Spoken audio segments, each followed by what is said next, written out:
Hey, and welcome back to Alter Egos, a Marvel Champions podcast. This week, I'm your host, Glenn, and with me is a special guest, Tim from Tabletop Timesinks. How's it going, Tim? Really good, thanks, mate. Thanks for the invite. No worries, glad to have you on. And back, as always, is my trusty co-host, Joey. How's it going, Joey? Pretty good. How about yourself?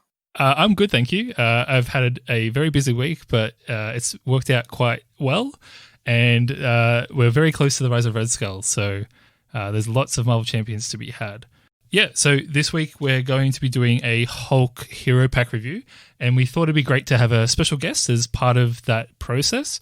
And this week we've got Tim from Tabletop Timesinks. Tim, do you want to tell us a little bit about your blog and where you're from and what your local player group is like? Yeah, sure. So I'm from Lincoln in England.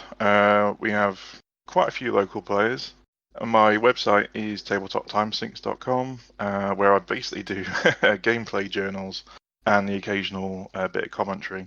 So I play lots and lots of games with different characters and different aspect combos and try and figure them out, basically. Yeah, it's been great to read along with those.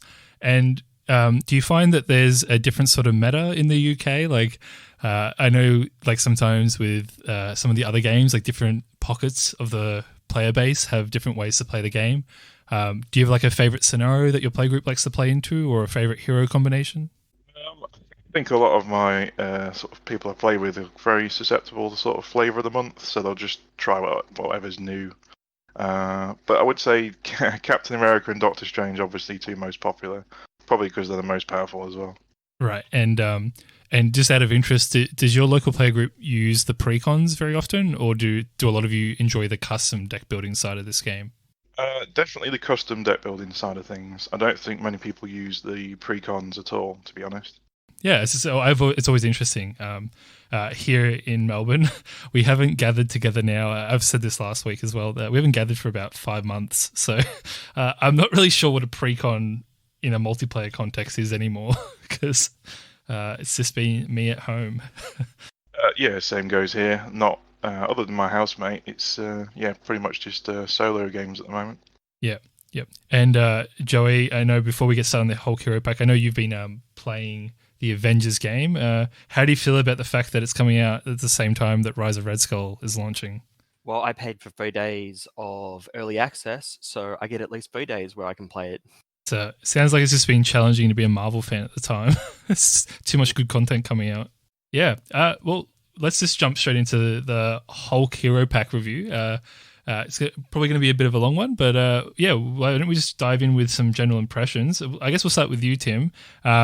What was your anticipation for this pack, and what did you think when you first opened Hulk up?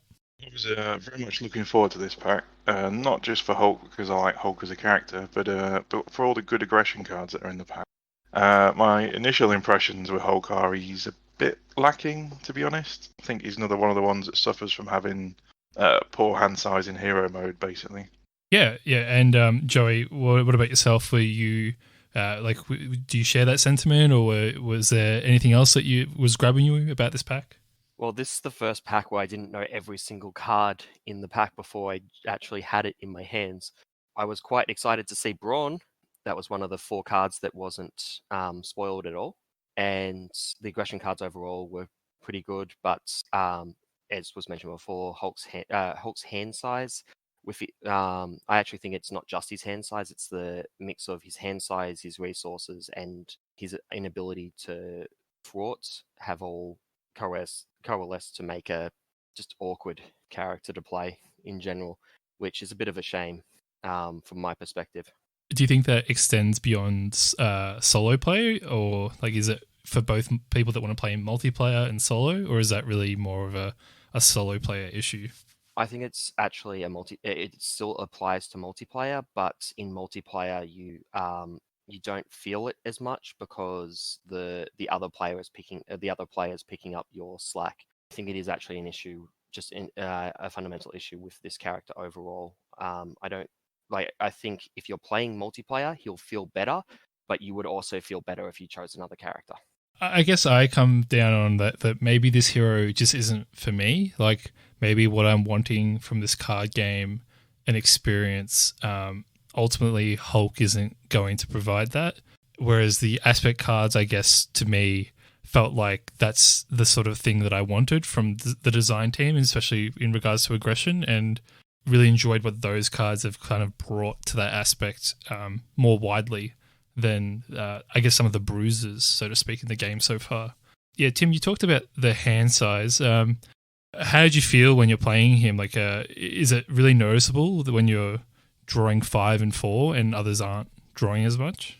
Oh, yeah, absolutely. I mean, smaller hand size means less options, and unlike someone like, Thor, who could have Asgard out, for example, and improve that, you just sort of stuck with 4 cards every turn, unless you can somehow get Avengers Mansion into play pretty quick. But again, that's going to take your whole turn to play it. Someone, I can't remember who, pointed out that, like, if you look at Tony Stark and then Bruce Banner and what their abilities do, it's a bit confusing as to why like Tony Stark can like look at 3 cards and then pick the best one, and then Bruce Banner can only like pick one and then he has to dump one straight away. But yeah, so there's some interesting sort of balancing going on between the different heroes. Joey, you're someone that you know your resource curves quite well. What do you think the hand size is doing overall to the Hulk hero design? Okay, so a while back we did a video on resources in this game, and we talked about how the different characters seem to have different resource bases. So Hulk is supposed to be using his Limitless Rage, the free physical resource card, in order to push his resources up to be a reasonable level. The problem is because of his hand size and the fact he needs to draw Limitless Rage, he's actually sitting below the resources that you would generate if you were just a 6/5 character. You could have 6/5 and have blank 15 cards, and you'd be generated with just like a resource icon on each of them, and you would be generating more resources than Hulk does. It's something like 12% in hero form and 9% in alter ego, and that means that not only is his hero set kind of expensive, because there's a lot of freeze in here. Not only is his hero set kind of expensive, he's also effectively paying more to get the same level of effect out of his aspect cards. He's paying like 9 to 12% more on the aspect cards, so he's actually getting less effect per turn than other characters, and that's a blank 6/5 character. None of the 6/5 characters we currently have are blank. Every character has some way of generating some level of resources, whether it's vibranium, super soldier serums, Thor's ability. There's always some way to generate more than a 6/5. Do you find that, despite those shortcomings with Hulk, that being able to pull off a Hulk smash is enough of a reward that you can kind of put it a little bit to the wayside, particularly if you're playing multiplayer? I actually think that too many of Hulk's cards are on the resource, on the resource curve. Things like Unstoppable Force and Suborbital Leap sits around it. It goes a little bit over if you manage to hit all the triggers. Crushing Blow and Unstoppable Force are basically just on the resource curve. Thunderclap is only above the resource curve if you get over 6 damage, which means you need to be hitting 3 targets, which is easier in multiplayer, and Hulk Smash is the only thing that is consistently above the curve, and it's not. But considering it's a little bit more situational than the swinging web kick in Spider-Man, it's not really justifying itself. It's the only card that I think is actually actively above the curve that I think could be quite useful, but there's only 2 copies of it, and you would normally expect there to be more cards above the curve in a hero set. Yeah, and like Tim, what about yourself? Did you enjoy what Hulk Smash brought to the table, or were you also just more focused on the aspect cards side of things? I mean, it's great to be able to play Hulk Smash. In solo, particularly, it plows through one stage of the boss, but you have to have a lot of factors in your favor to be able to actually play it. If you're exhausted or stunned, because of Hulk's enraged ability, you have to discard your hand at the end of the turn. So if you want to hang on to Hulk Smash, you'd have to flip back to Alter Ego, and you don't always want to do that. So the times I have played it, it has been good, but there's more often times I've had to discard it for resources instead because I was already exhausted or various other reasons. Yeah, I think it's interesting that like his obligation is quite disruptive to that game plan too. Whether it flips you to alt ego and then you don't you don't have enough resources or the right card in hand to then play it, or if you're in alter ego, you flip and then you're exhausted, so you can't get ready. I've found that's been one of the really disruptive parts of his gameplay, and that's made it really hard to pull off what his signature set is trying to do. Yeah, I think they went a bit too far with his forced interrupt on his hero side. I don't think that's really necessary, but I probably just need to play Hulk a bit more and get used to it. Yeah, I think it'd be more interesting if like maybe if his signature set had a card that was playable from the discard, or gained an effect by being discarded from hand, and two, one of the most interesting cards to play with Hulk I found is Lockjaw because that force interrupt happens, and Lockjaw is still playable in both forms of Hulk if it's in the discard pile. It's been interesting to think about like if there were more effects like that in the game, I'd probably enjoy Hulk a bit more because there are some tools that I can use to kind of mess around with his ability a bit more. But I agree with what you're saying about it feels it feels players want to play cards. This is what I've learned from Destiny. Like players always want to play cards, and when you introduce mechanics that stop players from playing cards, it draws a line between what's fun and becoming a little bit more unfun. Well, I think Lockjaw is the answer for a lot of decks, to be honest. Stuff like Black Panther, if he's got too many resources, right? Well, just play Lockjaw. Yeah, it's a great point. I think it's the reason I bring up Lockjaw really was because Michael designed both Miss Marvel and Hulk, and like to see that common thread between the two, I thought was really interesting because Lockjaw came out with Miss Marvel. So I guess, well, thanks for the general impressions, but we'll dive into the cards rather rapidly. So we'll start with Mr. Bruce Banner, who is a 5-hand size 4 recovery alter ego, who is genius, scientist, and has the ability experimental research, action, draw 1 card, choose and discard 1 card from your hand, limit once per round. Tim, what's your experience by playing Bruce Banner, like using the ability, and how have you found his alter ego side altogether? Well, pretty rubbish, to be honest. His experimental research is okay, but it's not as good as something like Carol Danvers. Anyone just draw a card. That's kind of crazy. And hand size. I know I bang on about hand size, but hand size 5 and alter ego is just horrible.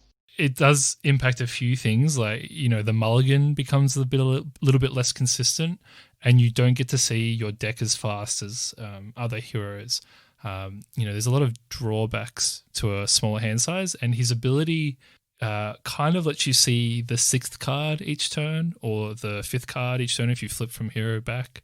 But I think there's just not cards in the card pool that kind of incentivize this sort of hand fixing or putting things specifically in the discard pile to really make the most of what this ability is trying to do. Joey, what are your thoughts on this alter ego? Well, I have recently done a video on resources versus cards, where I was talking about how because some cards will have multiple resources on them, they are actually worth drawing a card is actually worth slightly more. So with Hulk, it actually gets to the same level as Captain Marvel. It's like a 1.175, so nearly a fifth of a card more resources when you just draw an extra card. And then obviously you just discard one that costs 1. The only problem with Hulk in this case is you're only generating like 0.175 of a resource efficiency from doing this, but most characters' abilities normally generate like 1. Like think scientist on Peter Parker generates 1 mental resource. Iron Man draws 1 card. Captain Marvel draws 1 card, etc. So it's adding into his resource disadvantage. It's just not adding as much as it needs to. Yep. And what do you think about his recovery value of 4? Do you think, do you find it enjoyable to build the lab to then increase the recovery, or do you wish that he had a better base recovery comparative to other heroes? I think 4's good enough, particularly with the lab and downtime, getting up to 8. That's actually a very good recovery score, very respectable. And the fact that, unlike, say, She-Hulk, he doesn't want to stay on low hit points, you can actually use that high recovery value in certain decks. Yeah. Tim, have you found yourself healing with him a bunch? Or do you prefer just to go downtime and the lab you can give or take? Yeah, I find myself going back to Alter Ego an awful lot. Even playing downtime and the lab, just still getting smashed for tons by villains like Ultron. So often ended up flipping back and forth pretty much every round. Yeah, you only have 3 or 4 turns of attacks before you need to flip tops. Yeah, I've been playing him in protection, and I've found the 3-cost upgrade that gives him the +4 hit points and retaliates obviously essential, but I find myself exhausting to block. But then eventually you end up still having to flip back and then recover. And then when you flip back again, if you can't clear the drones, Ultron just hits you for 6 or 7, and you're in a bit of trouble once that starts happening. Yeah, I think having a high hit points is not as great a thing as people often mistake it for. I mean, it's nice to start on 18, but it soon gets chipped away. Agree with that, and I guess we should just talk about his hero side as well. So Hulk is obviously a 0 thwart, 3 attack, 3 defense hero who has the Avenger Gamma traits, and he has an ability called Enraged, which is force interrupt. When your turn ends, discard your hand. Yeah, and so you're talking about the high hit points, kind of not having as much of a role. Is there anything else that kind of stands out to you about this hero card? The 0 thwart, but 1 thwart is basically 0 thwart, so that's fine. I mean, 3 attacks, nice. 3 defense is very high, but I don't think you really want to be defending with Hulk. You want to be smashing with Hulk. And his ability is just it's just awful. Really, really restricts what you can do. Say you are stunned or exhausted that turn, you could, if you didn't have that ability, you could hang on to your Hulk smash. But yeah, just the feels bad of discarding Hulk smash rather than hitting someone with it. Yeah. I tend to agree with you that if I was a new player and I had this really cool card in my hand, and then someone says to me, you can't hold on to that card, you need to give it up and then draw a new hand. I feel like that's more of a detriment than a positive for me personally, because then I'm forced to flip back to Bruce Banner, which in a way is kind of nice. I kind of get my my senses back, and I'm a bit more aware, and so I don't discard. But I really wanted to be Hulk for that turn, and the game's saying that I unfortunately cannot be. But Joey, how did you find his hero form? Well, I find his ability does basically nothing because my muscle memory is to throw my hands to the discard anyway. As soon as I finish my turn, but it does occasionally come up, particularly Hulk Smash. Hulk Smash is a good card, and that's the only one I would really consider holding on to. Maybe a Limitless Strength if I had no other use for it. His attack and defense, the points that they're hitting are roughly the same on the resource curve. So I think in solo, you'll only ever want to use the attack because defending is really hard to justify in solo. Not that you can't do it, but that it is difficult, and I try it every single time we get a new pack. Those two stats are, I think, about equivalent to one another. So in multiplayer, I reckon you could go either way, exhausting him to defend every turn or attacking every turn. The downside being, if you defend every turn, you can't Hulk Smash very often. Yeah, I've tried the Indomitable Desperate Defense package with Unflappable. It's rather fun, but interestingly, for defense, once you get the armor plate down, the armored vest down, for defense actually isn't enough. So the Indomitable doesn't work as well as I'd hoped on expert. You need about 5 and an energy barrier for it to be consistent. I've been doing it with Iron Man lately. It's been kind of fun. Yeah, that sounds about right. But yeah, because I've been trying to think about whether a counterpunch is good with Hulk. But because you're discarding at the end of the turn and like you're drawing so few cards, I just feel like the cards you want to draw need to be impactful. And I know we didn't really cover this, but I did wonder about like how many resource cards am I meant to include, and like I often cut the power ofs, which is a mistake in some ways in solo because then I can't clear the multi-resource cards that come up. But I just found that if I don't draw playable cards, I just feel like I have a really bad turn, particularly if I'm stunned or exhausted. I'm not sure how you guys found that to be with deck building. I found resourceful to be a pretty good include if you're if you're considering cutting the power ofs because of their lower, because you just don't have the cards to use them on. Because it's still a wild resource and it can soak up some of the loss. So like when you got 2 cards left in hand, you play the resourceful. You now got 0 cards in hand. At least you're drawing 2 new cards rather than just discarding those 2 cards. Found myself putting 3 copies of Resourceful in every Hulk deck I was doing, pretty much for that reason. And also on some ones like the Ultron scenario when the advanced drones thing comes out and you just can't get rid of it otherwise, basically. Yeah, I think I must have been a bit greedier with my builds because I went for the 3 copies of Enhanced Physique over Resourceful. But I definitely had that problem that you guys are now solving with Resourceful. So yeah, I'm definitely going to give that a go moving forward. The artwork's ironically showing him pulling an Ultron drone apart when that's the scenario he struggles the most on. Yeah, maybe one day. One day there'll be enough cards to let him beat it up rather easily. It is funny how hard it is to bash up a few drones as Hulk. Yeah, I really like the Ultron scenario. I think it's very well designed. So let's dive into his signature set, which starts with Crushing Blow, which is a 1-cost event. It's an attack. You can only spend physical resources to pay for this card. Hero action, attack, deal damage to an enemy equal to your attack. Joey, you're the efficiency guy. How efficient is this card in Hulk? And what are some of the ways you can take advantage of this card? At baseline, so for Attack Hulk, it's about what you would expect to pay. So it's actually on curve. If you can increase his attack, which you can with with Boundless Rage, although I don't think that's a great card, or with the combat training from aggression, you get slight amount of advantage. There is the possibility that down the line, when we have more options, this could actually be like a piece of a combo. Right where we're at the moment, I don't see it. Yeah, and so just a reminder to everyone. So when you're saying a 2 for 3 is on curve, what do you mean by that exactly?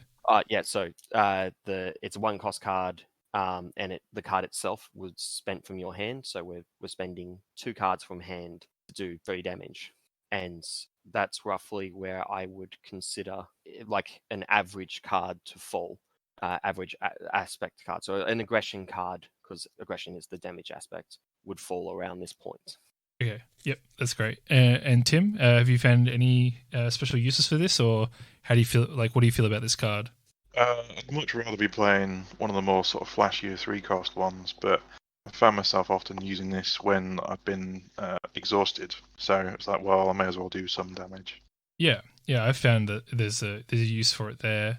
And sometimes it's a nice way to get rid of stunned, because there's like some edge cases where I've found that I'm able to get rid of the stun using this with like a helicarrier discount, because it gets around the restriction on cost or Queen Carrier trigger, and then I still have 3 cards in my hand, which often means I can play something else. But I'm with you both there that this card seems just fine. I am excited that in multiplayer, if someone plays Avengers Assemble, it's kind of neat that you get the benefit from that. And then also, combinations like other players could be playing lead from the front, or give you a morale boost, and then you get essentially like +2 potential damage for the turn, because 1 from your base attack and then another from this card. So yeah, I think this is a sort of card where it's like a watch this space sort of area. And I think it will get better as the card pool grows. One thing I would like to point out with it is it's actually really comparable to 1-2 Punch from She-Hulk.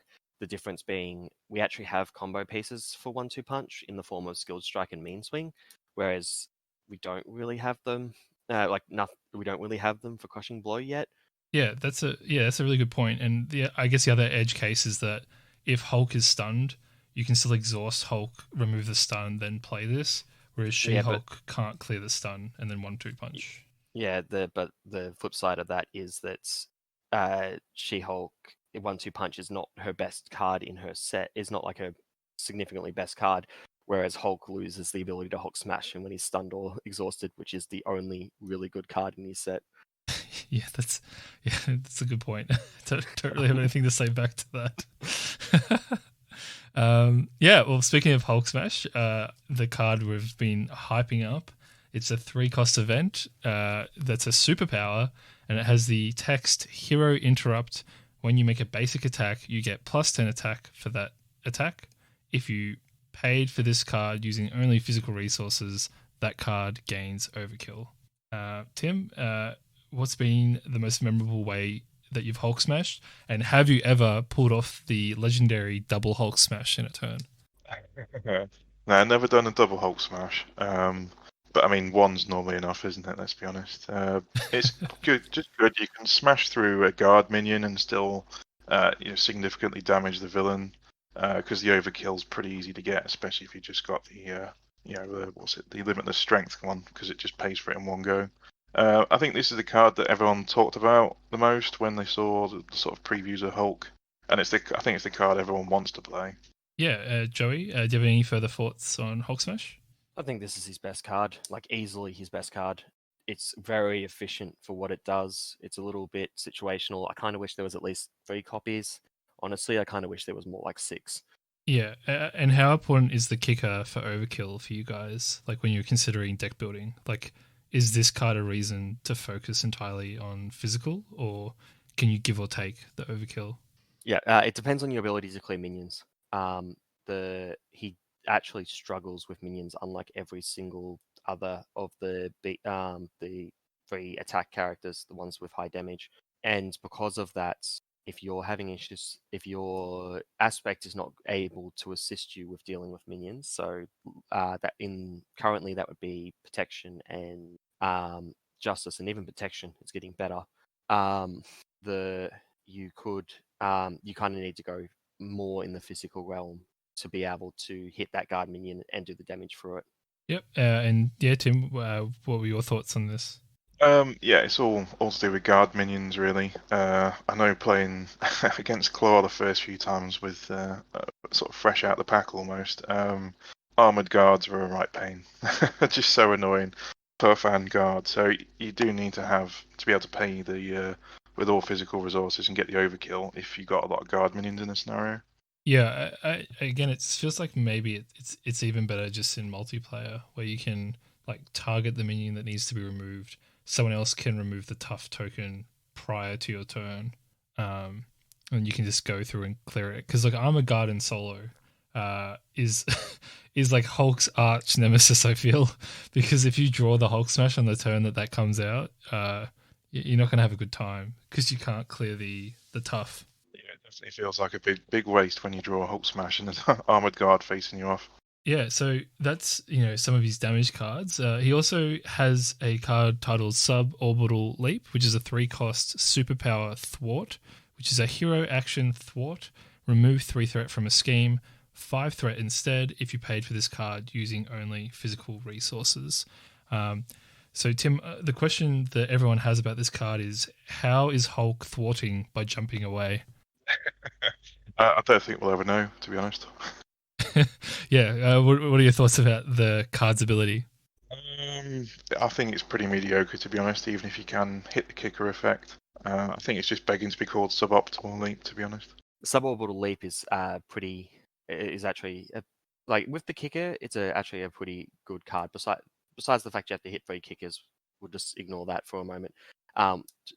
You're spending 4 cards from hand, 3 plus the card itself, and you're getting 5. There's only like 1 card in the whole game that actually gets more threat removed than event card, like a 1-use card that gets more threat removed than the amount that you put into it, and it's for justice.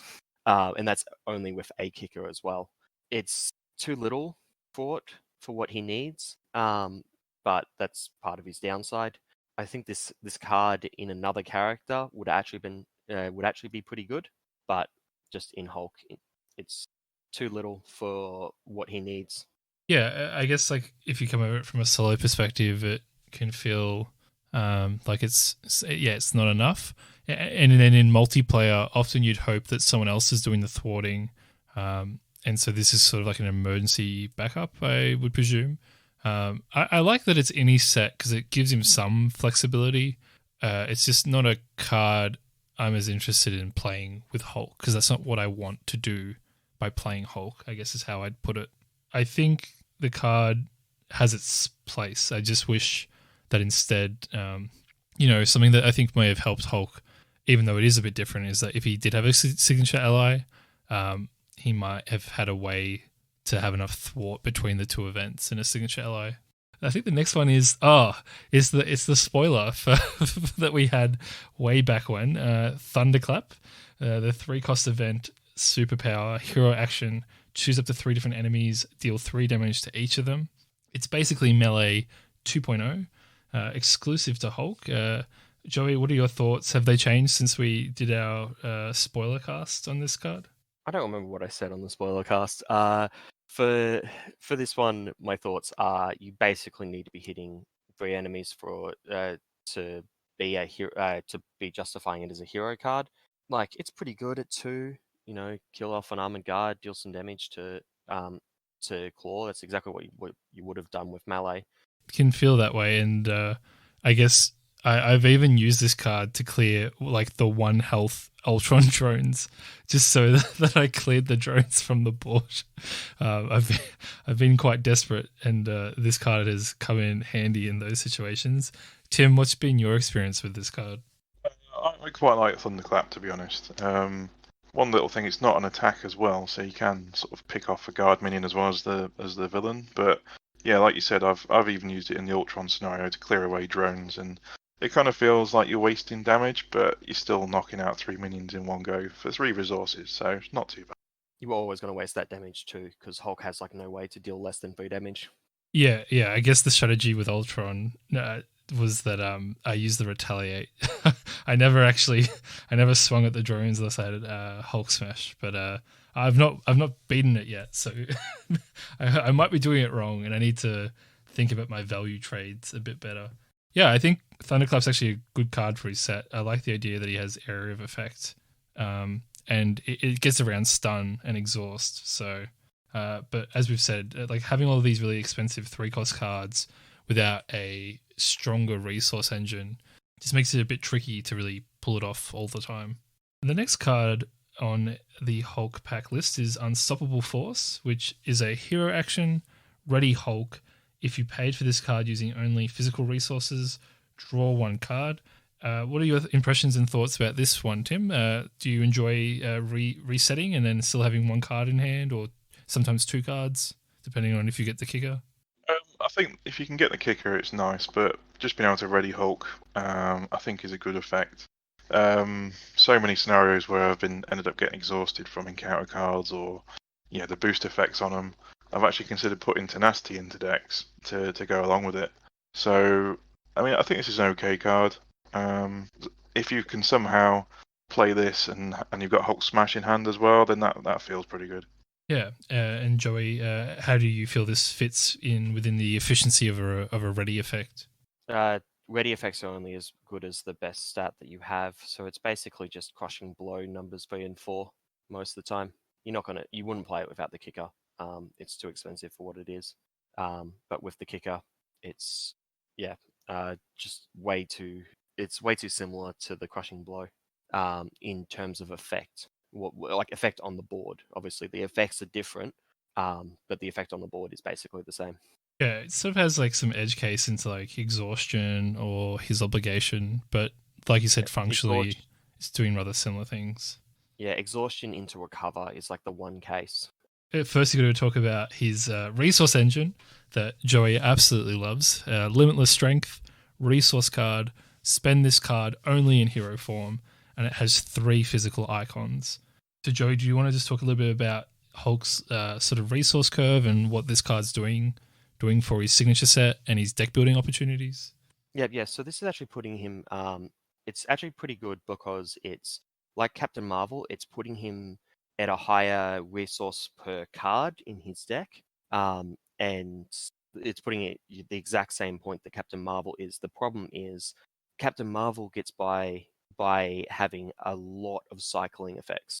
Just so many cycling effects that she's constantly going through her deck. Whereas Hulk is actually cycling significantly less because of his lower hand size and also not having any of those cycling effects. So I think I would have preferred a resource card that was permanently on the table. So I just had to find it, like Thor has with Asgard and God of Thunder, as opposed to something that rewards him for drawing cards, the one thing he can't do. Yeah, that's a really good point. And Tim, how have you found this card in terms of being able to use it? Like, do you think it's flexible, inflexible? What's been your experience with the resource card? Well, it's nice whenever you draw it, as you can have a bit of a bigger turn. But I mean, it helps you get things like Queen Carrier and Helicarrier into play to try and build bigger turns further on. But yeah, like Jerry said, having something like a God of Thunder type effect would have been much more preferable. Yeah, and on the Helicarrier and Queen Carrier stuff, because of all these cards costing 3, you actually need so many effects in order to get to being able to play 2 cards a turn. You basically need Helicarrier, Mansion, Queen Carrier, and then something temporary as well in order to play a second card in a turn. Yeah, I will admit that my Hulk games often look like, just a really greedy sort of deck where it's like you got the Mansion, the Queen Carrier, the Helicarrier, and then 2 to 3 enhanced physiques on Hulk, and I still can't win sometimes, and I'm just like, what am I doing wrong? It's probably just because I'm building weird decks, but even then, the Mansion to me is the best thing because the card draw means I see more potential options, but it's the hardest one to play. And Queen Carrier and Helicarrier, like you pointed out, are better fits for matching with limitless strength. I actually think the Mansion is a really good card for Hulk just in general because it plays into his own resource engine with the limitless strengths. Yeah, I think in multiplayer, like multiplayer strategy, like if someone can get a Helicarrier or a Mansion down and then start feeding the other players at the table, including Hulk, to then get their Mansion and Carrier down, I think as a table you can have a better experience, particularly with Hulk, where some of that resource can be diverted to him, and then you can kind of feel like you're cooperating together to give him like quite strong turns. It's just at the lower player counts and in solo, he just feels a little bit more constrained, as you both have been talking about, and so that kind of can lead to the experience being a bit different to what a full table could do for Hulk's resource curve. In multiplayer, I actually think because of Hulk Smash and the limitless strengths, it might actually be optimal to give him every Mansion, which is super greedy. But I think by having someone bring Hulk to the table, you're probably asking them to do that. Yeah, Tim. So, Tim, is that the case for you? Are you the guy that wants all the Mansions in your play group? And remember, if you don't know who it is, it's you. So, who do you think? Is that the sort of player you are, or is someone else wanting all those cards?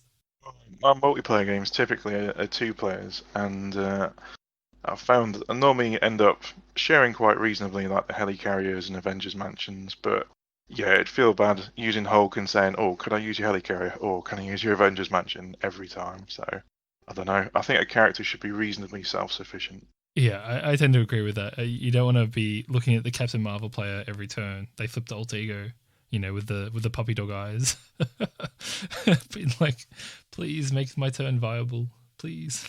Or encouraging them to flip to alter ego just so you can use their commander ability. Yeah, that's the next level. Yeah, so I guess speaking of his alter ego card, he has one in his signature set, the 2-cost unique Banner's Laboratory. It's a location. It is Bruce Banner gets +2 recovery, and it has the action or ability alter ego resource, exhaust Banner's Laboratory, generate a mental resource. Joey, you've been talking a bit about his healing potential. What does Banner's Laboratory do for that? I actually really like this. The recover puts him to 6. So that puts him at the highest potential recover out of any hero, and then downtime gets him to 8. That's actually a really good recovery amount. The only problem is I feel like you're paying a little bit extra for it because it's got that resource cost on it, and there's only 2 cards in his set that can be played, but this is one of them. That can be played in Alter Ego. So you have to get those cards from elsewhere. And there's not a lot of them outside. In most aspects, most of the events are all hero events. The allies are somewhat limited. There's not an infinite amount of allies yet. And in basic, it's just like the resource cards, like the not resource cards, but the supports and upgrades that give you resources. Are like the only things that you can actually play. So late game, like mid to late game, you may actually end up with just no options to use that. And I think the biggest feel bad I've ever had was I had Nick Fury and Limitless Strength in hand, and I was in Alter Ego, and I couldn't play it. Yeah, just been denied that. Yeah, I couldn't flip to hero and then use this, and I couldn't stay here and use Limitless Strength. It was so awkward. Right. I would actually probably prefer it was a little bit cheaper and just had the recover on it, but it's a good effect, particularly if you go into Alter Ego a lot, which is awkward with his fraught value. But the it is hard to use. I often end up with it just sitting there, unused, turn after turn, because I just don't have something I can play in Alter Ego. Right. Has that been the case for you as well, Tim, or have you found some other ways to utilize this card? Frequently I'd have hands full of just events, and so it's actually quite difficult to use Banner's Lab. Putting Resourceful in the deck, you could just slap one of those into play using his lab, so it's not the worst in the world. Yeah, I've that's what I've been thinking about here. What you guys have been talking about, I was just like, like Resourceful is actually a pretty good card to go with this. Because what I used to do was use this to kind of try and get the enhanced physique engine going by like putting down the physiques in Alter Ego, flip to hero, have those resource engines, and then when you need to refill, flip back and put the new one down. But Resourceful will fit that even better. So yeah, I'm really keen to try that out with your suggestion. He also includes an upgrade in his signature set, which is Boundless Rage. It's a 1-cost upgrade, condition Gamma, hero form only. Hulk gets +1 attack, and it has the force response. After you change form, discard this card. Tim, what's been your experience with Boundless Rage, and have you enjoyed what it's brought to your games as Hulk? Or what's been your experience with it? +1 attack for 1 resource is pretty good, but only if you can make use of it. Keep using guard minions as an example, but the advanced Ultron drones, those Hydra guys with guard, they've got 4 health, so this means you can take them out in 1 hit. But only being able to play this in hero form and having to discard it when you change back is a bit of a shame, really. Yeah, Joey, what's been your experience with the card? You need to use it like 3 times to actually justify its cost. I don't normally draw it on the turn that I flip to hero after healing to full. That's the only time I'm going to be able to stay 3 turns in hero form. So I basically only ever play it when there's a guard minion with full hit points, and I happen to have it in hand. Yeah. Do you guys think what's that card called? And is it Ant-Man's pack? The one that discounts by 1 for a trait that you have. Gosh, I wish I knew my cards better. The team building exercise, the 2-cost support that plays a card from your hand that shares a trait with your hero, reducing its resource cost by 1. Like, do you think that makes this a little bit more viable, where you can always just put it down for the 1 card rather than 2? I think you'd rather be playing Avenger cards, wouldn't you? Like dropping some Avenger allies into play. That card's not unique, so you could have 3 copies of them on the table at a time or something. But yes, still true. You'd need to be running Avengers, I think, to justify it currently, because the only Gamma cards are this and Brawn. Oh, and the She-Hulk ally. So yeah, you would really need to be doing an ally-focused deck, and I don't really feel like that's Hulk's strong suit. Right. Currently, Gamma could be put on more cards. Yeah. And So I wish this card could be played from the discard pile. And the reason I say that, and it's probably my biggest frustration with this card, is that you firstly can't play it with the Bannerless Laboratory, because if you flip, it just gets discarded. And you the can't. hero form on it. Oh, that too, sure. And then the other thing is that the obligation that forces you to flip back, is a way in which you lose agency over when you lose this card. With those factors combined, I just don't play this card ever. Like I don't think I've put it down since the first time I got hit by the obligation. It's a bit of a shame, really, because I think it's a quite useful card, as Tim said, with the Hydra soldiers and the advanced drones. But yeah, it's just your hand is so limited that if you're wasting resources that then get discarded from play, it's just not worth committing to in the first place. So I guess his last upgrade is his 3-cost immovable object. It's a condition, and it says you get +4 hit points, and Hulk gains Retaliate 1. How do you guys find this card for 3 costs, getting Retaliate? Like, is that where you think Retaliate 1 should be costed? What's your impression of this card overall? I think it's his second best card out of his set, and one of the few ways you've got a good chance of beating the Ultron scenario, I think.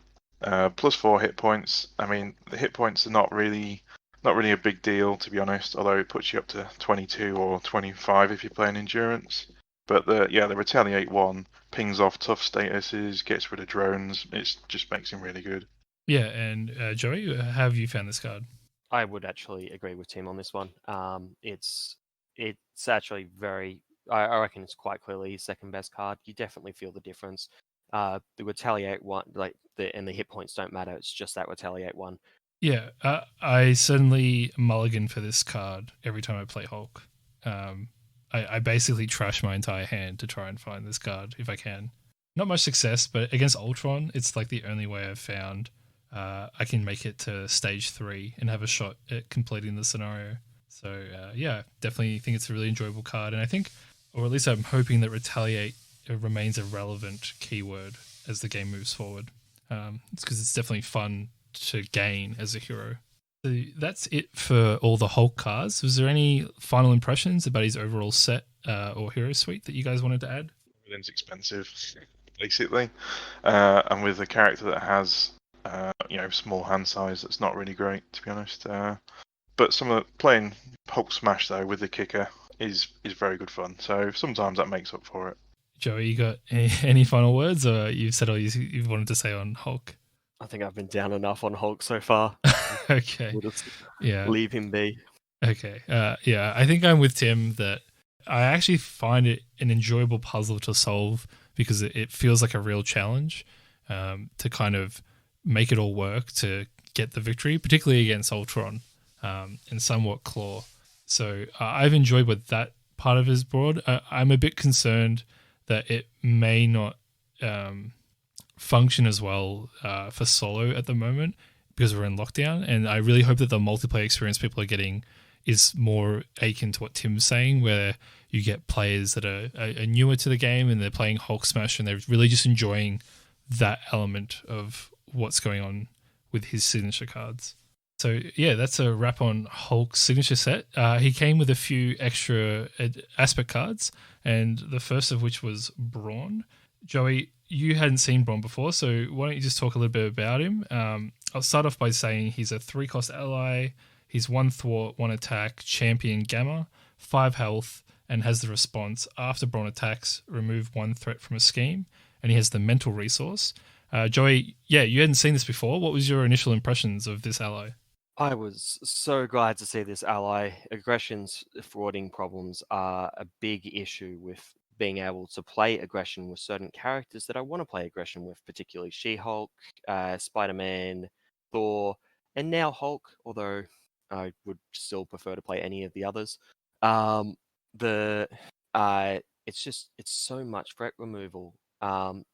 He might as well be like a it's not quite 1.5 fraught character. It's but that's basically what he ends up being, because he's just going to attack every turn and get that get that threat removal, which is just super good. I have seen some people running him with enrage though, which I assume is because of his high hit points, but it's the threat removal is so much better than the actual damage you're getting. So I would much prefer to just have him around for longer in almost all cases.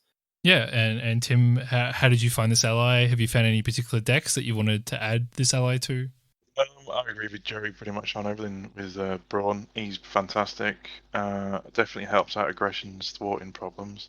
I wouldn't put enraged on him like you said some people are doing. It seems a bit weird. I'm going to squeeze 5 threat out of this guy every time, pretty much. Yeah, I play Enrage a lot, and so I'm always looking out for more Enrage capable allies, but I don't feel this is one of them.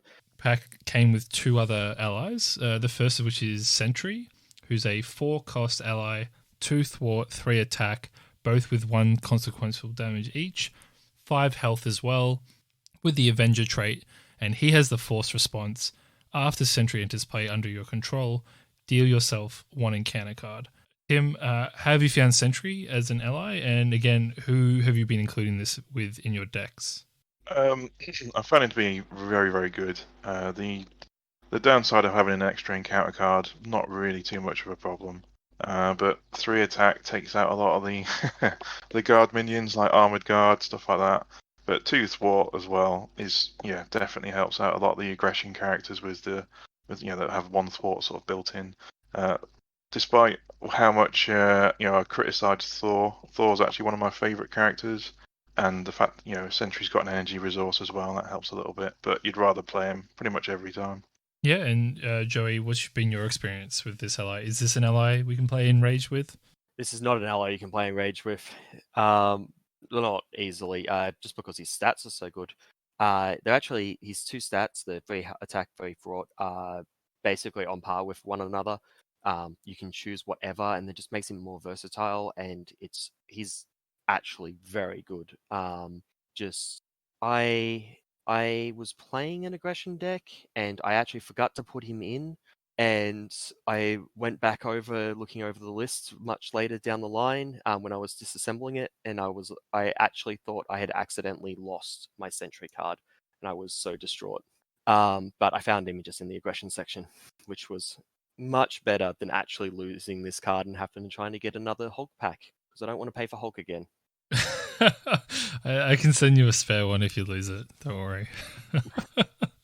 I guess the thing I find interesting about Sentry is he kind of reminds me of what I want to do in multiplayer games, where like if you make the call him or put an inspired on him, like the value you're getting from that 2 card investment is quite high.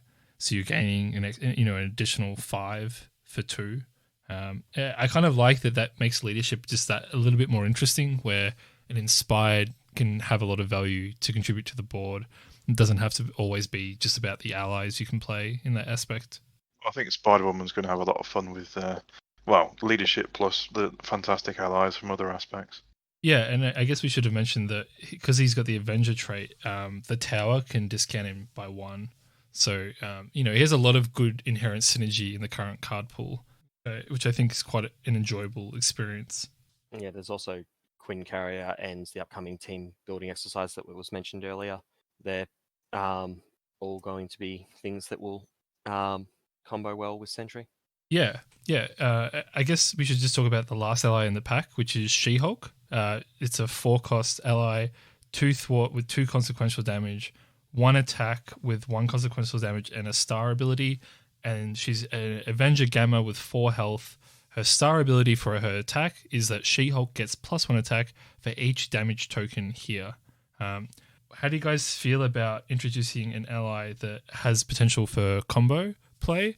And how have you found She-Hulk as an aggression ally in particular? We'll start with Tim. What are your thoughts? Well, because I play primarily solo, I normally end up thwarting with her first, and then you get an attack for 3 and an attack for 4 out of her. So She's pretty good for that, but obviously, yeah, with the honorary Avenger combos, or if you're keeping her in play with a bit of healing as well, there's a lot of potential for amusing stories, definitely. Joey, what's been your experience with She-Hulk?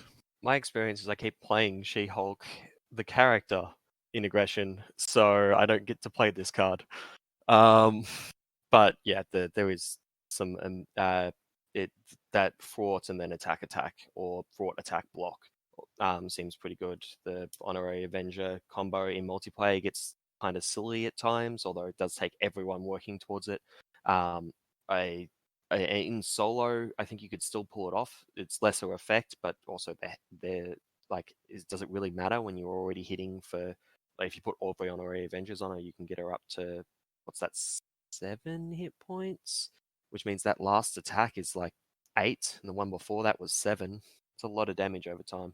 Yeah, I quite like that there's a potential for a hero that has some combinations. So there's that team training card, and then there's the 12 potential honorary Avengers you can play on her. And then if you have some leadership players using Inspiring Presence to heal her one and ready her, then you can almost just kill the villain only with She-Hulk damage, which I thought was quite funny. I quite like this idea. I think my problem with it, as I've mentioned before, is that the theme for me of putting 12 medals on the one ally just sounds so silly that it kind of ruins the immersion for me. But it's an entirely valid combo. Cool. So that's all the alloys for the pack. There is also some new events that came with this Hulk pack. The first of which was Dropkick, which is a 3-cost event, an attack, and it has the ability Hero Action Attack. Deal 4 damage to an enemy. If you paid for this card using only physical resources, stun that enemy and draw 1 card. Tim, what has been your experience with Dropkick, and what do you think it fits within the event quality of aggression currently? I think it's a bit of a tough one, to be honest. The amount of damage it does for 3, that's okay, but really you want to be playing it if you can sort of reliably get the kicker effect. So someone like Captain America, he's going to like this very much. But funnily enough, even in Hulk, I found I'd rather play a different 3-cost event because he's not too fussed about the incoming damage from the stun and the drawing a card. That didn't really help out very much. But yeah, I think Captain America, he'll definitely like this. Most other aggression decks probably won't want to use it. Right, yeah. Joey, have you found some uses for it, or what's been your experience with this card? Most Yarnborn decks can just easily put it in.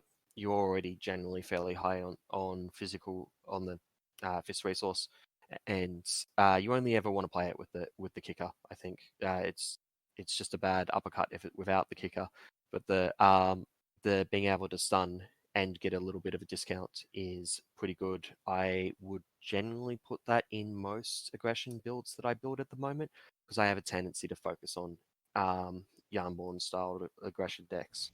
But if you weren't going that high on physical, say you're playing Thor aggression or Captain Marvel aggression and wanted to go more in the energy resource direction, or I guess Iron Man aggression, you'd probably and you have a pull towards a different resource type. I could see that being a problem. But if you've got like a Helicarrier, Queen Carrier, and then just whatever, or even a martial powers that we'll get to at some point, you can pretty consistently hit this in just about any character. Yeah, I'd say the Avengers probably have the best time with it. It's definitely a card I think to keep your eye on, and I just like that aggression's slowly getting a bit of differentiation between what each of their resource types are doing to the event pool. So like melee versus relentless assault versus this card function very differently. So it can be a bit more challenging to include all of them into the one deck. You can still obviously do it, and there are ways around it, but I do like that there's a bit more focus between the three. I think also the thing to consider is that this card might be quite strong in Spider-Woman, because if you can use this card to then draw into another aspect card of a different like aspect, you can then try and boost her up a bit more. So yeah, I'm interested to try it there. But I agree. I think it's just a good card for aggression, and I think it will only get better with time. So going on to a bit of a different tact is toe to toe. It's a 1-cost event that came in the Hulk Hero pack. It has the ability Hero Action Attack. Choose an enemy. That enemy attacks you. Deal 5 damage to that enemy. Tim, what has been your experience with toe to toe? Is it something you enjoy in Hulk, or have you found another hero that's been quite good with this card? Well, I tried it out in a Spider-Man deck to try and make use of his Spider Sense ability as well. You use it on the boss sort of thing. But I think this, if you're playing cards like Counterattack, is it Counterattack the aggression Yep. preparation? Yeah. I think if you're playing that sort of card, then you probably enjoy this one. But I think I'd rather just play Relentless Assault for one more. Yeah, Joey, have you found this card? Do you agree? Is it sort of Relentless Assault kind of replaces this, or have you found an area where this is better? You need to combo with this. So like Spider-Man counter attack. At least if you're hitting the villain. If you're hitting a minion, you might not need to as much because they don't do as much damage, generally speaking. But you just take too much damage when you play this most of the time. So I was running the numbers recently, and I think to heal off the damage from a villain attack, it actually costs you about 3 resources most of the time. So if we were to consider this a 4-cost card plus the card itself to do 5 damage, that's really bad. And so thus, to justify putting this card in your deck, you need to have other things to make that worthwhile. Counterattack, Spider-Man are the only things we currently and you'll pay for that, are the only things that we currently have, which probably won't always be the case. So it could be an interesting card down the line. It's just I don't think it's that great right now. Although it's also a mental resource, and I don't think there's all that many mental resources in aggression currently. Yeah, what do you think about people that say like, well, because if you stun the villain and then play this card, you can still deal the damage? Yeah, do you think that's a reasonable claim, or do you think the stun, like removing the stun, has a greater impact on the board than others might think? removing the stun means you take the attack at the end of turn. So unless you're removing the stun and were always going to play another card that was always going to stun, so for instance, you've got 2 heroic strikes and you're going to play them both this turn, and you happen to have a toe-to-toe you can afford as well, which I could believe because this is Captain America we're talking about. And that's like the only situation where that's better. Like generally speaking, you would just you're gonna take the damage at some point. Right. Okay. And what about in multiplayer? So, like, the place I've enjoyed this card, I'm not saying it's efficient, but I've enjoyed playing Black Widow with Spider Man, and Spider Man plays the toe to toe, and then Black Widow blocks for him using the suit and, like, the protection cards to kind of mitigate the output from it. Like, is that too deep of a combo? Or, like, do you think in multiplayer, where others can block for you or gain value off the defense action, that there is something to be said for being able to trigger a villain activation in the player phase? See, that would be at the point where you are starting to get to that the combo potential for toe to toe. You would need to coordinate with your other players, because most of the time, if you're up, it means you didn't defend last turn when you could have. Although there is the possibility that you flipped to alter ego to heal, and that's why you're up. So I don't think you'll be able to consistently trigger toe to toe even in a multiplayer setting, doing something like that for value. But that is that you could have that as part of your combo to make this card better than it currently is. Yeah, the other thought I had was they've recently spoiled Spider Girl, I think her name is. And you know how she confuses and stuns a minion? I thought that was a pretty interesting place to then play toe to toe. Because, like, if you were going to play the cheap 2-cost ally anyways, and then you clear the minion without taking additional damage via toe to toe, I thought there was, like, maybe an edge case there. But I think, like you said, Tim, Relentless Assault often is just the better way to deal with minions. Yeah, I mean, Relentless Assault, very good card set. I find myself always putting 3 copies in practically any aggression deck. Even if you can't get the kicker, it takes care of the bigger minions that you fight. Yep. And Joey, you mentioned you'll pay for that as being a potential combo with Toe-to-Toe. So you'll pay for that is a 1-cost event, thwart, hero response, thwart.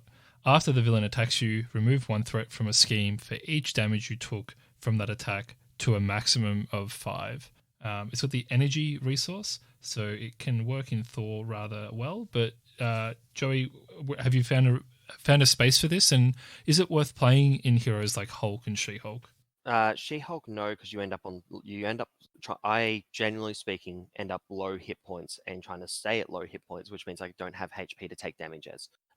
Hulk, I could see because I believe with Hulk you're going to take damage and then recover back up, and you'll pay for that. We'll have more time to actually trigger, and he has a massive thwart issue. I actually think the best cases for this are probably something closer to Black Widow or Miss Marvel, where you're going to flip to alter ego like every turn. And there's also shenanigans with Miss Marvel where you could play it twice, which is kind of fun. Yeah, have they ruled if shrink doesn't help, right? Like if you take 5 damage, you can't increase it to 7. Shrink helps if you've taken less than 5. Okay. So if you've taken 3, you can boost it to 5, but it can't go over the maximum of 5. Okay. Yeah, so it makes it a bit more consistent, which is kind of interesting. Yeah, Tim, have you found any uses for this card outside of the Hulk pack? Well, I've not played too much with this card outside of the Hulk pack so far, but I am planning on using it in a Thor deck later today, and I think it's going to be very good for him because he has a high health pool, so he can afford to just take hits of 5 or more damage quite reasonably, and this helps make up for his lack of thwarting quite nicely.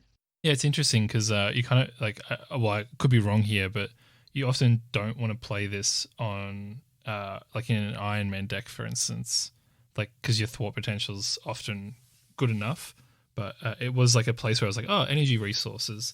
The other one I thought was like maybe Captain Marvel can make use of it, but I'm not sure if she really wants to be taking that much damage, though she does have a inbuilt heal effect. So yeah, I thought maybe there's some room there. If you guys have any thoughts on that, yeah, I'd like to. I think I'd like to explore it there the most. It's Captain Marvel. Yep, Captain Marvel, any energy resource card that is situational is generally good because you just pitch it to a hero ability if you can't use it. So it would definitely have a place in a Captain Marvel deck. The interesting thing I find is that where this actually goes off. So because it's after the villain attacks, but before you get the card, it basically makes you immune to advance messing you up that turn, which can be a pretty big deal even in characters with high thwart potentials like Iron Man. Yeah. I think it's a really interesting design space and card. It definitely feels very like aggression based and sort of fits within that aspect, and it kind of makes it feel like that aspect has a bit more definition as to what it can do. Yeah, so I'm a fan of it, definitely. So we also got one last aggression card in this pack in the form of an upgrade. It's a 2-cost upgrade, Martial Prowess. It's a skill. It lets you play under any player's control, max 1 per player, and it has the ability Resource, Exhaust Martial Prowess, generate a physical resource for an attack event. What places have you guys found uses for this, and how do you enjoy providing another resource engine in the form of a aspect focus card? I think this will go straight into Ms. Marvel decks because she's typically wanting to play a lot of attack events. Didn't find it very handy in the Hulk deck, funnily enough, so that was a bit of a surprise. But yeah, Ms. Marvel's going to like it. Captain Marvel as well with her Photonic Blasts, although she wants energy resource to get the kicker on that. But yeah, just a generally useful card if you're playing a lot of attack events. Yeah, so it's funny you bring up Hulk because as much as this card feels like it would fit nicely, he doesn't have a lot of attack events in his signature set. He only has the 2 crushing blow, so it feels like a slight mismatch there. But yeah, you make a good point about Miss Marvel, where between the suit and this card, you really only need one other source of generating a physical to kind of get all those kickers going for things like drop kick and so on. And if we see more cards in the line, that would be really fun. Joey, where have you found use for this card? I've been putting it in everything. As Tim mentioned before, 3 copies of Relentless Assault is my go-to as well. And being able to consistently hit the Relentless Assault trigger and just have Relentless Assault be cheaper and just in my deck a little bit for relatively cheap has been good. It does take a while to pay for itself, and it's better in it's better in certain characters. Like Iron Man has a lot of attack events. It's actually pretty good in Iron Man. But whereas I don't think it's particularly good in Hulk, it's really good in Spider-Man as well. And there is justification for it in Captain Marvel because you can probably meet an energy resource somewhere else, and you just get those for one cheaper, which is pretty good. And yeah, there's just even outside of characters that you would normally think of having a lot of attack events, there are often a few in your set already, and then you're going to grab at least the Relentless Assaults, and you can use it alongside the drop kicks as well here fairly easily. And then you can get up to, say, 8 to 10 attack events, and you're probably playing one a turn at that point.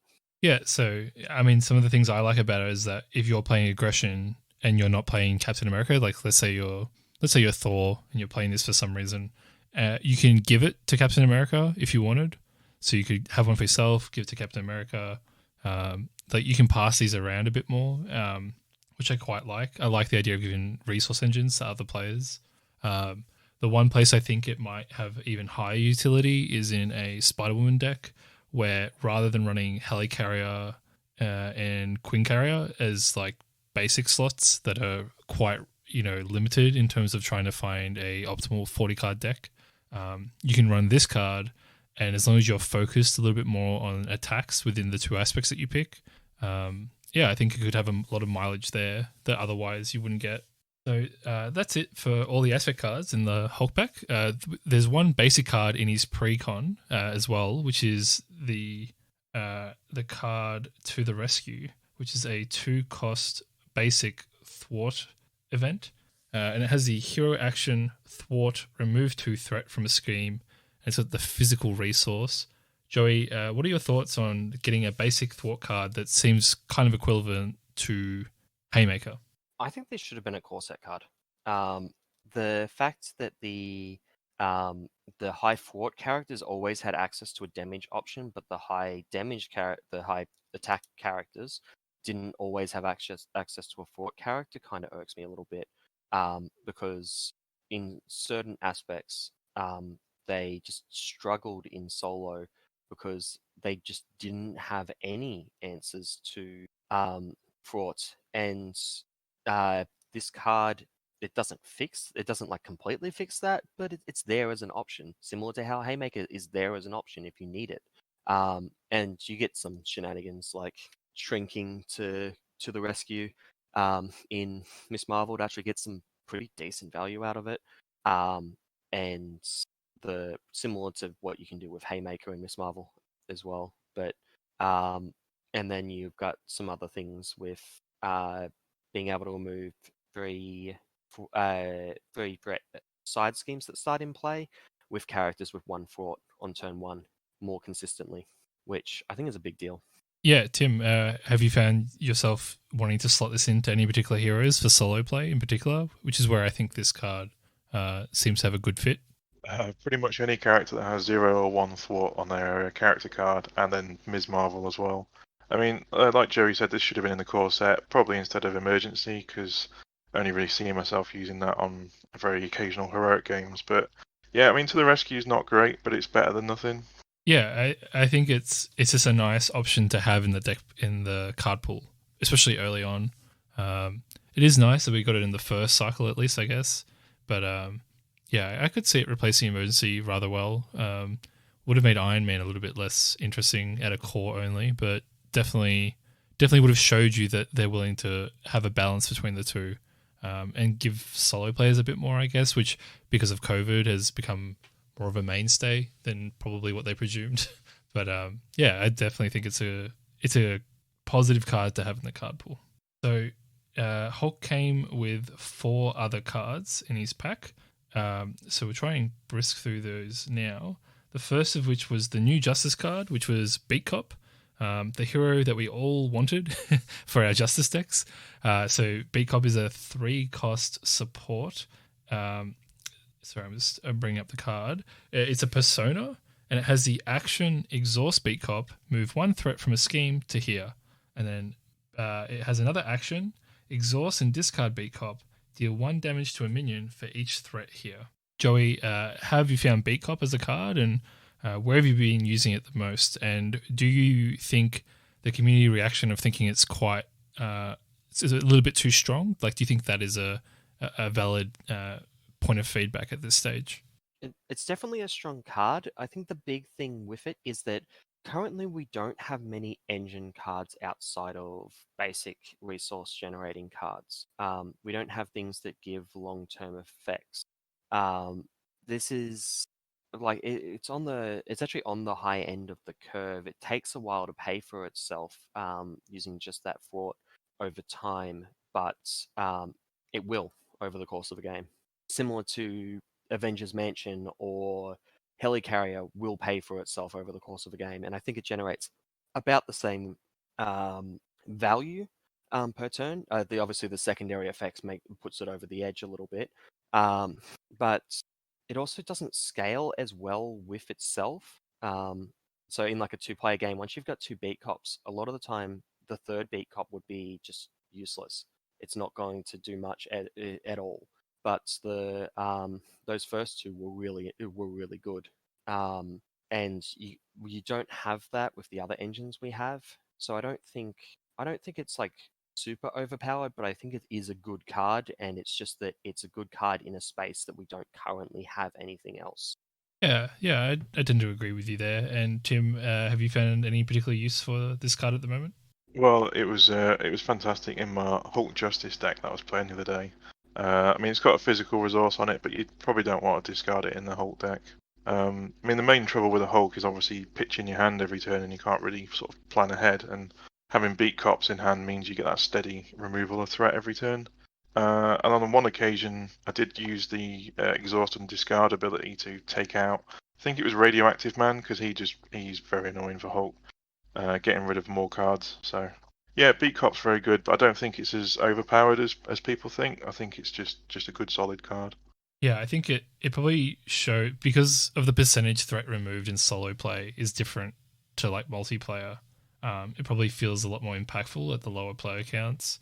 I think it's just an interesting card, and to be honest, like Beat Cop in Arkham Horror, the LCG was a great card, and so I guess it just continues here that if you name a card that, I expect it to be rather decent at the very least. And I think it's a good card for Justice to have because it gives a bit more breadth to the depth of their card pool, in the sense that like you can pick either a support or an event to be your threat removal for a game, and often you want to do a combination of both, which is fun. Something else that's important to note: the persona trait.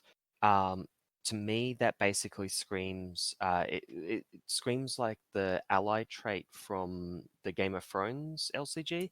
Like it's for characters that are just in the background a bit. And in later sets of Game of Thrones 1.0, they actually ended up with ally hate, and we already see that a little bit in Miss Marvel's Nemesis set. But we might see that explored at some point, and persona might actually be like if they get out of hands, they can be hated on, similar to how allies are hated on with the Kree Fanatic modular set.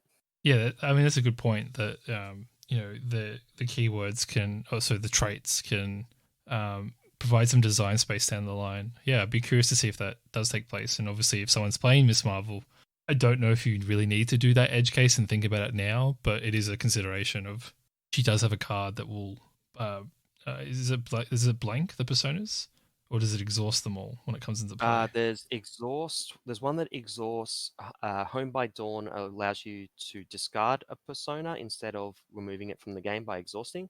And I think there's one more effect. I think the side scheme when it comes into play puts threat on it per persona or something. Oh yeah, yeah, that sounds about right. Yeah, so yeah, I mean they could develop it further, if they wanted to.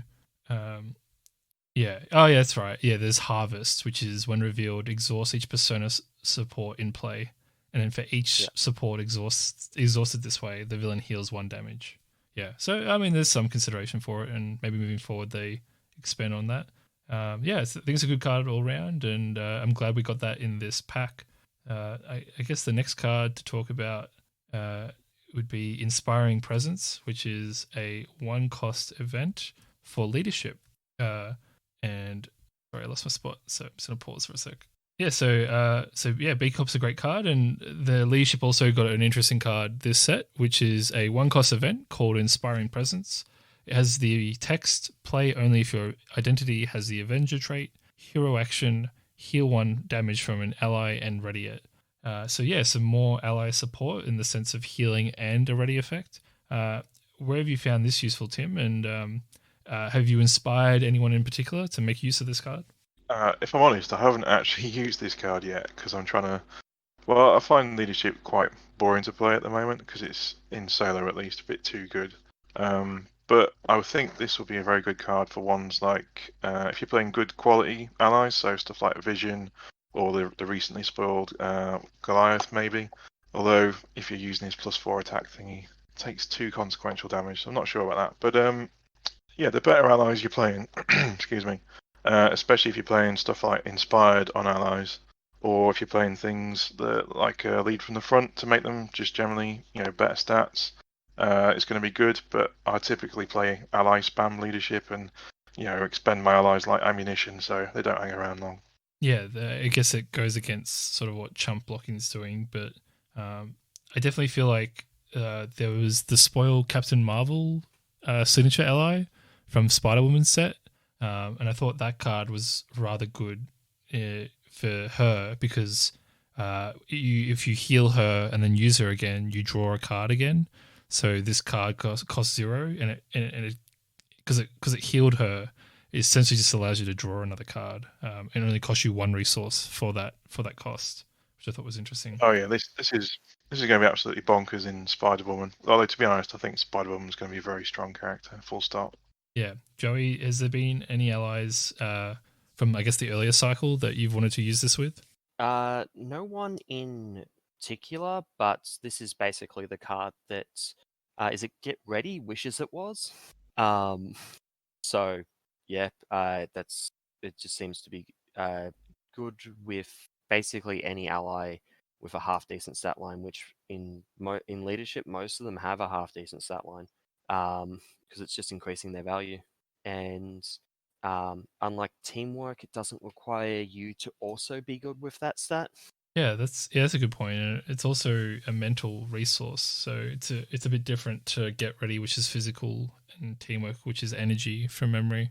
So not that we've seen leadership really utilize resource types yet, but it's interesting how they each feature in a different one. So yeah, Protection also got a rather interesting card with the Hulk pack. It's a 1 cost upgrade, Electrostatic Armor. It has the armor and tech traits, and it has play under any player's control, max 1 per player.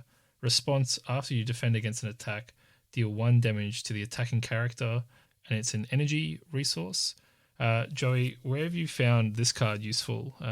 And do you think you should run more than 1 copy if you're playing multiplayer so you can dish it out a little bit? I don't think you should run more than 1 copy. If you're the protection player, you're probably the only one defending in most cases. Obviously, any character where you're going to be defending, you want to be doing this. Actually the most use I've had for it, because it's I've only played 2 characters in protection since this pack came out, has actually been in Iron Man, because I rebuilt my defending focused Iron Man deck, and it's getting a lot of value out of the defenses now, which is kind of silly.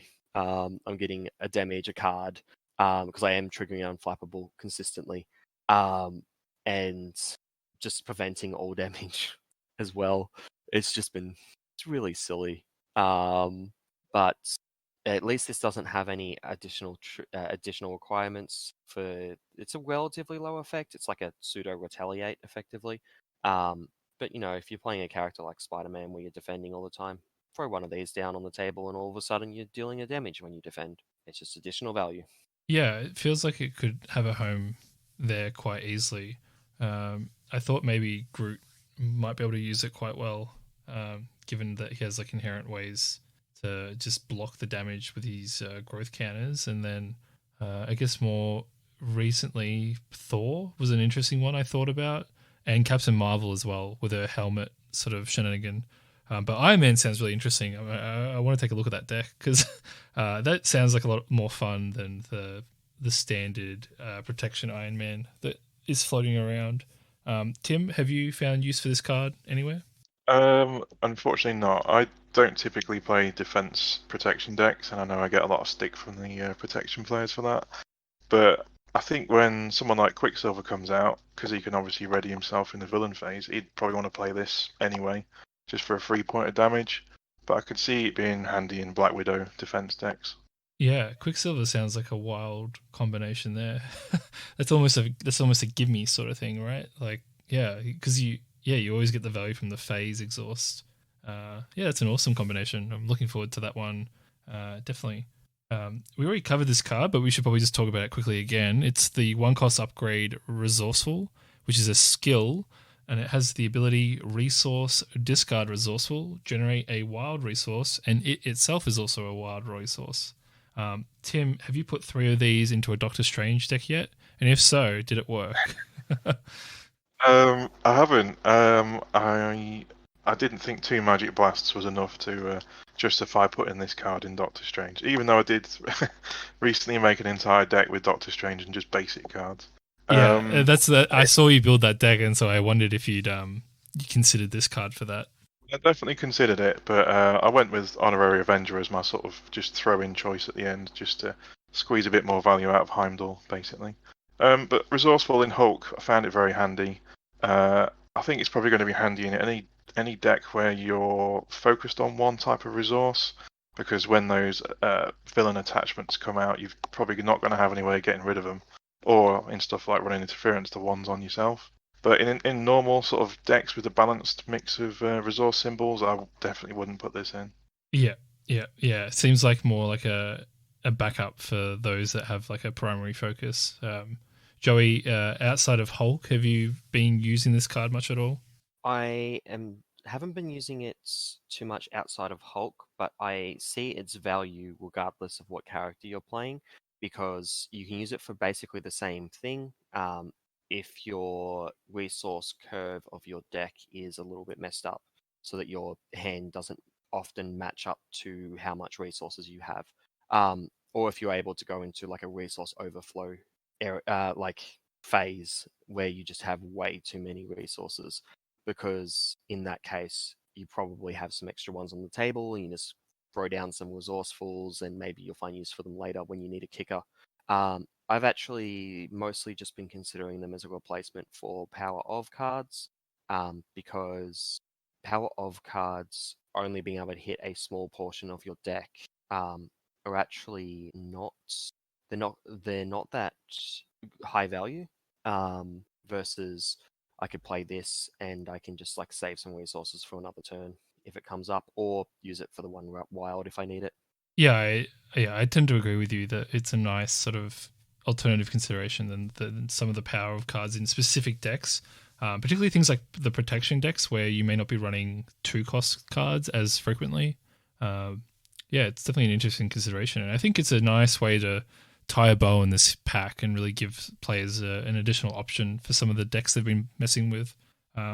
Yes, that's all the player cards for the Hulk Hero Pack. We'll just quickly cover the Nemesis set, but the guys over at Critical Encounters do such a fantastic job of reviewing those that I often just defer to them for great analysis. But we'll talk about the obligation for a little bit, I guess, which is Inner Demons. It's an obligation, and it has the instruction: give to the Bruce Banner player, change form, then, if you are Bruce Banner, discard 2 cards from your hand, discard this obligation. If you are Hulk, exhaust your hero, discard this obligation, and it has 3 boost icons. Tim, what's been your experience with this obligation? I really like his obligation because you just can't get rid of it. The 3 boost icons. I mean, all of his cards have got 3 boost icons, I think, haven't they? Yep. It's pretty harsh. It definitely ruins your plans every time because you have to change form as well. So yeah, I like it. Yeah, it probably feels the most like an obligation, I would say, of the ones we've seen, just because you can't get rid of it, and it has an interesting effect regardless of which form you are. Plus the force on the flip, I think really it's a nice way to shake up the play pattern players have, where often you get to pick which form you're in before you let it fire. And in this one, it just tells you what to do. Joey, how have you found this card in terms of I guess like its impact on your ability to play through a scenario? Yep, I've had exactly 2 experiences with this card. I've been flipped from Hulk into Alter Ego, and it's been absolutely awful. And I had to completely redesign my spreadsheet that I use for calculating average pips in a scenario setup because I took for granted that obligations had 2 pips on them, which was super annoying. It's impacting you. It's impacting your real life as well as a game. Yep. Had to rewrite some of my spreadsheet for it. It was quite annoying, including some of the formulas, which I normally don't like touching. But the main thing is that that's an awful effect.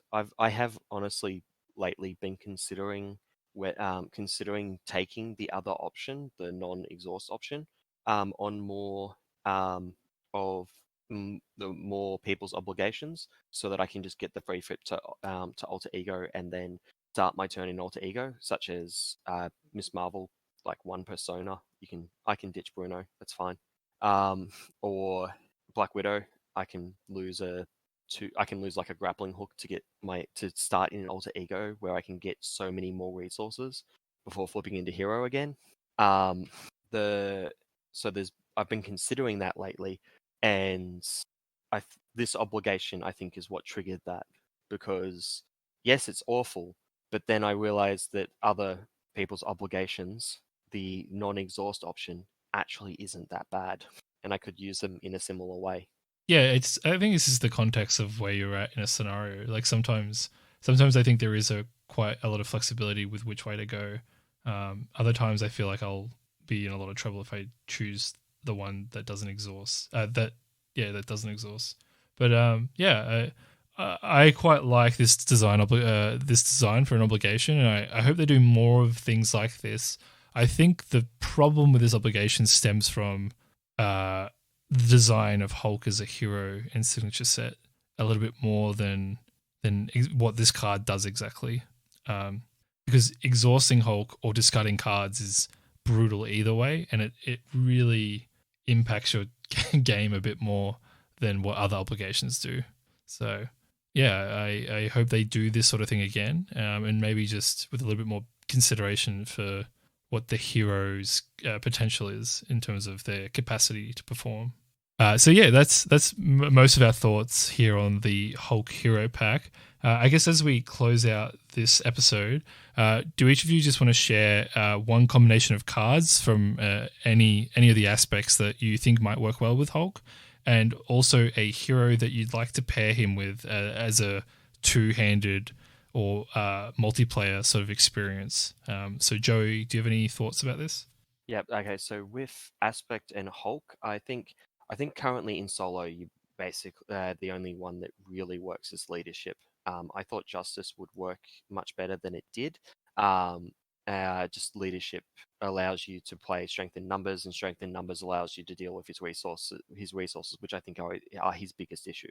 Um, and but for multiplayer, I actually think protection, focusing on defending the defending protection style, I think is actually probably his best spot, because his high recover mixed with his high defense mixed with the ability to actually run counterpunch for once and get good value out of it, um, which no other character has. That free defense, free attack, and that's the one spot that I feel like Hulk is uniquely suited for. So yeah, you start putting in things like your unflappables, your what else you got? Unflappable assault vest, maybe some preemptive strikes or expert defenses or something, and just going super cheap and being able to defend every turn. As for heroes to pair him with, obviously anything that just thwarts for a ton. Cap America will thwart for a ton. Basically any turn, any game, if you really need him to. Iron Man, although there's a bit of a slow start there, I don't know if Hulk will be able to handle that in the meantime. And who else is high fraught? I'm trying to think of high fraught characters that don't go into alter ego that often, because they have to. You have to cover for Hulk's fraught loss as well, which is where the problems arise. Probably go with Captain America for the most part. Yeah, no love for the wizard, the sorcerer supreme. I think he would kind of shore up a little bit of the value, being confusing and clearing threat with these thwart cards. Yeah. Do you have anything additional, Tim, that you'd like to try out? I mean, with regards to Doctor Strange, there it's arguable whether he even needs a partner in to help defeat the scenarios. But for multiplayer, I think as much as I'd like characters to be self-sufficient, I think pairing him up with Captain Marvel and just basically have her throw loads of cards at him and resources basically, while she deals with threat, maybe with like a justice aspect or something, and then just let Hulk punch things basically. But as for aspects, I haven't actually used Hulk with leadership yet, and I think the allies could definitely help him out. And I wouldn't mind trying with stuff like strength in numbers to see if I can get a bit. Oh, I'll try and aim for the double Hulk smash, but just have a few more cards in general. Yeah, it's like a rite of passage. I think the double Hulk smash. The strength in numbers is a good place to start. Sorry. Sorry, I said, do you think they'll make it one of their achievements? Is a double Hulk smash? I would love to see them do the achievements again. I'm hoping. Look, to be honest, I'm hoping there's a big announcement when Rise of Red Skull comes out, like a new RRG, some new achievements. Like, get the hype train back on board, FFG. That's what I'm hoping. Because those achievements were kind of fun out of the core set, or just after the core set came out. So it'd be great to see them do more of those things. And that'd be definitely one that I'd recommend. Yeah, it's interesting. You guys want to try, look, so I guess for the listeners, I would agree that Leadership Hulk is probably the best you can do in solo play. I think in multiplayer that you have a lot more opportunity to experiment with deck building and kind of really explore some of the cards that may not have seen as much play recently. I think Protection is extremely fun, whether it be solo or multiplayer. I think the idea of using Unflappable, Desperate Defense, Indomitable, Counterpunch, like all that is a lot of fun to play with Hulk. Yeah, I think Protection for me, and I won't pair him with Doctor Strange. I think I want to try him with like I said, I think maybe Miss Marvel, and just see what you can kind of do there. Or Black Widow. I think Black Widow is kind of a theme one that I want to try. Thanks everyone for listening, and those are our thoughts on the Hulk Hero Pack. Before we go, Tim, do you want to just tell everyone where they can find your content again? Yeah, the easiest way to find me is just go directly to my site. So it's tabletoptimesinks.com. We have a Facebook page, but I just link the articles on there as well. Yeah, it's been a great read, and I'm looking forward to what's coming out soon. What do you have plans for Rise of Red Skull content in particular? Is there anything you guys are doing there? Yeah, I think my housemate and I, we're just going to play through the campaign, probably to start off with the Hawkeye and Spider-Woman characters, and then try it out with a few different ones. Probably Captain America, because it's a whole Hydra thing. But yeah, definitely going to try out the campaign as a campaign, and then obviously I'll do the scenarios as solo sort of experiences further on. Yeah, I can't wait for that.